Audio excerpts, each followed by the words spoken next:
The ancient Egyptians spent years and years training to become masters at their craft. And the way they imitated and figured out how to construct their statues to match real life is something that's easy to see. Now imagine spending all your life trying to show people and future generations, including gods, what your people look like, and then people turn around and say, that's not how you look like. If you look at reconstructions of Europeans, and if you look at how Europeans look at themselves today, it's quite easy to see that they trust European statues, even those that have mimicked ancient Egyptian culture. But for some reason, the ancient Egyptians themselves are thought to have been absolutely incorrect about how they portrayed themselves, even given the fact that they used to measure people before they started carving them.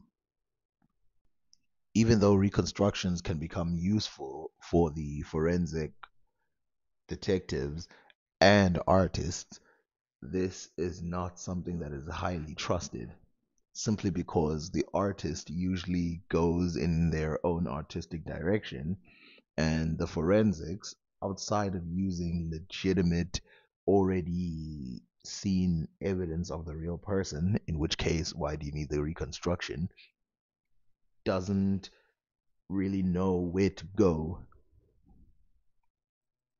This becomes a problem because you will get a general view of what a person looked like, and you can't really be sure if that is accurate unless you have some other describers that are bigger than just a reconstruction. Again, in which case you might as well just use those instead of using the reconstruction. For example, take this reconstruction, this computer reconstruction of this black man. Now, personally, to me, they have similarities, but they don't look the same. I know like 50 black people who look exactly like this statue or this reconstruction. The problem is tissue. Tissue doesn't fall, like, we're not made out of clay, right? We're not made out of whatever where you can mold it around a skull and then you're going to get 100%. And even when it comes to molding, there's stuff like lip size and all this other stuff. So they generalize, like, if you're black, if the skull comes across as black, they start throwing thick lips in there and they start throwing in all this other stuff.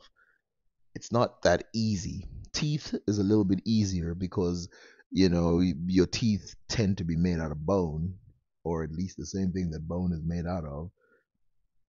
And so a lot of these things are actually easier to have. And it's not that they provide no information, they just provide limited information.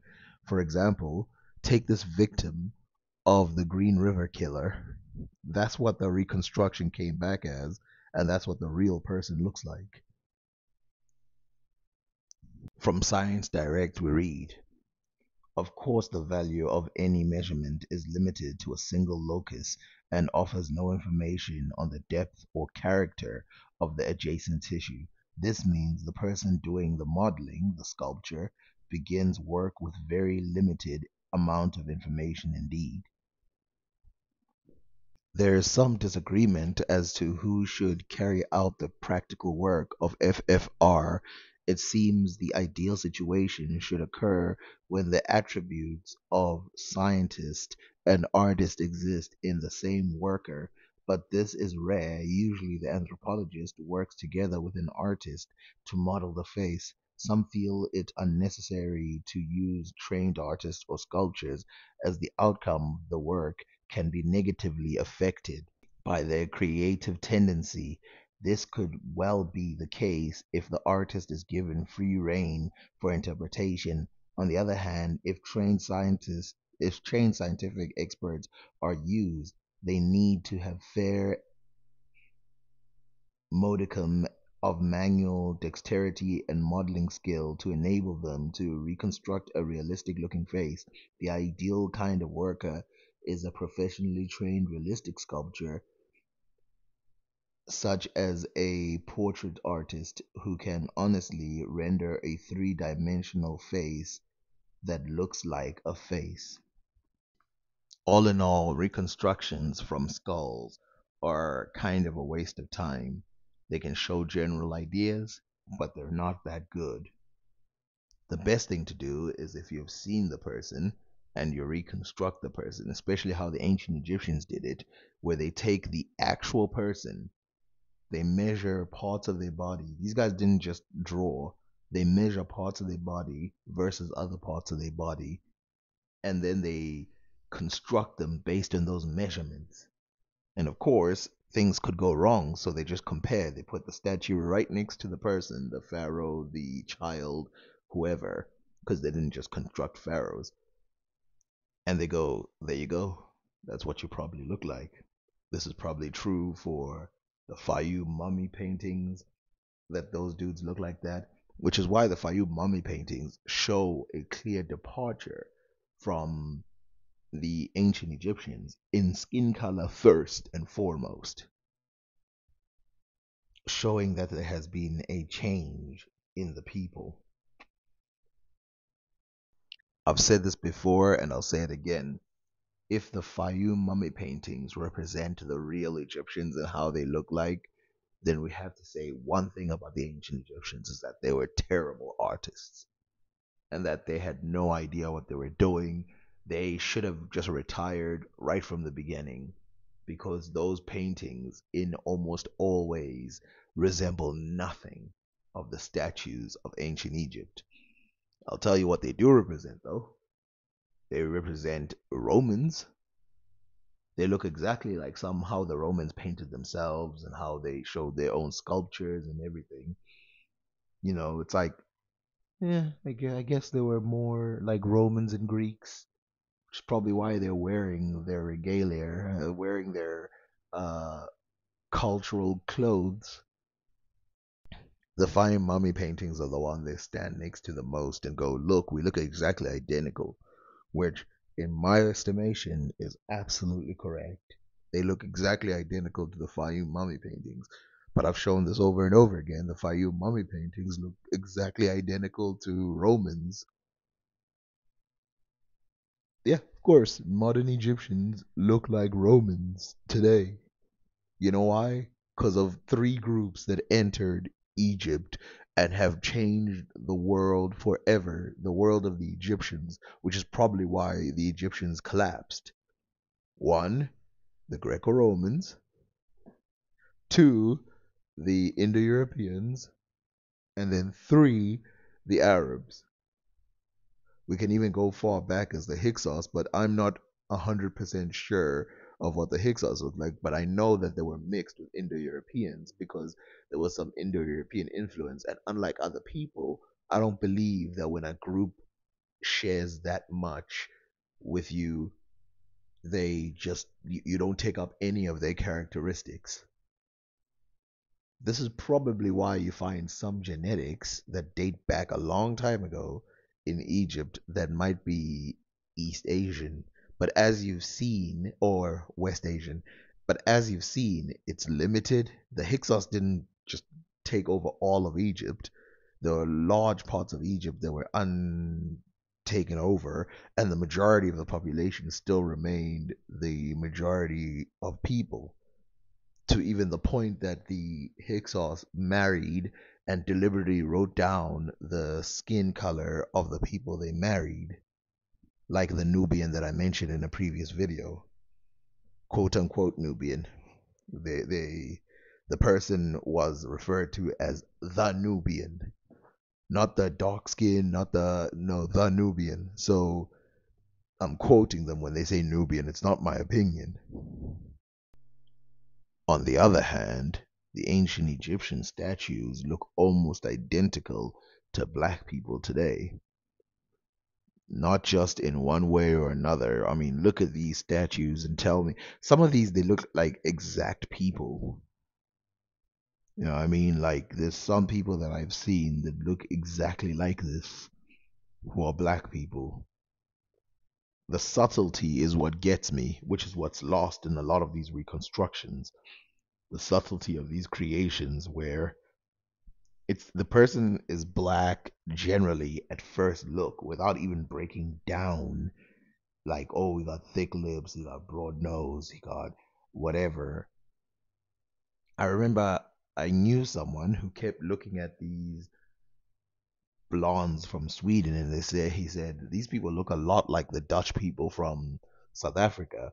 What he didn't realize was that the Dutch people from South Africa and the people from Scandinavia are the same stock, which is why they looked very similar to him. And this is why it's so easy. It's like human beings are built for this. I've already shown tens, maybe even 100 that's out there of people from around the world saying these guys look like black guys. And I'm talking about from BC to AD to, the Romans, Egyptians, all these other people. So this isn't just like some black people doing some retrospective, like, oh, we think these guys are called black by everybody, even people who didn't want to.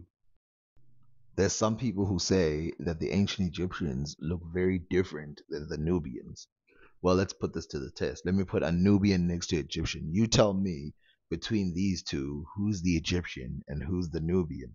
Take your time, pause, relax, and try to see if you can see the differences. If you said the first guy is the Nubian, you're incorrect. If you said the second guy is a Nubian, you're also incorrect. These are both Egyptians. But for a second there, you saw them as Nubians. You know why? Because they look like black people. The first guy is Ramses, the second guy is Sesostris. Congratulations. Thanks for playing my game. I think, though, unlike a lot of people who talk about the ancient Egyptians being black, I like to be very fair. And I've done my darndest. I've done everything I can in my power to try and see these people as Middle Eastern. Like maybe I'm missing something. Maybe all I have to do is squint or, rethink or reshape or do any of that stuff, and I can't see it. It's almost like there's a black guy staring straight at me who comes with all of the implications of being a black person.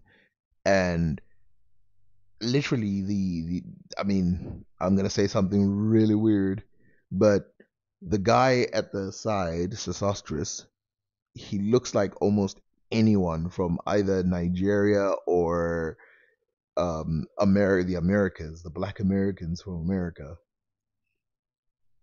It's almost too perfect, almost like someone who is it almost it's if I didn't know any better, I would say this is a fake and it's something that was made of a black American, and they put it in there to try and trick us into thinking that the ancient Egyptians are black. That's how accurate it is. The history of Africa is wide and vast and spans thousands of years. If, and I'm just being charitable, if the ancient Egyptians are black, Africa is the most fascinating continent out there. Think about it. The ancient Egyptians, the North Africans, the West African civilizations, the construction of metals and iron and copper earlier than the rest of the world,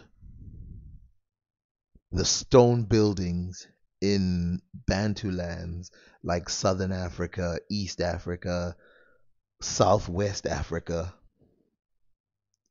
and all the stuff that Africa has to offer, creating glass for the first time in history, a completely unique form of writing using the African world atmosphere for their inspiration, making other forms of writing out of geometric patterns. Life in Africa, before Europeans got here was sweet as hell. Gold throughout the entire continent, meaning that gold actually didn't have that great of value in some places of Africa because it was so common. Clothing reaching standards beyond anything that we see outside of the world. In fact, a lot of the styles today mimicking what we've seen in ancient times in Africa. Music, art, sculpture, nothing compares.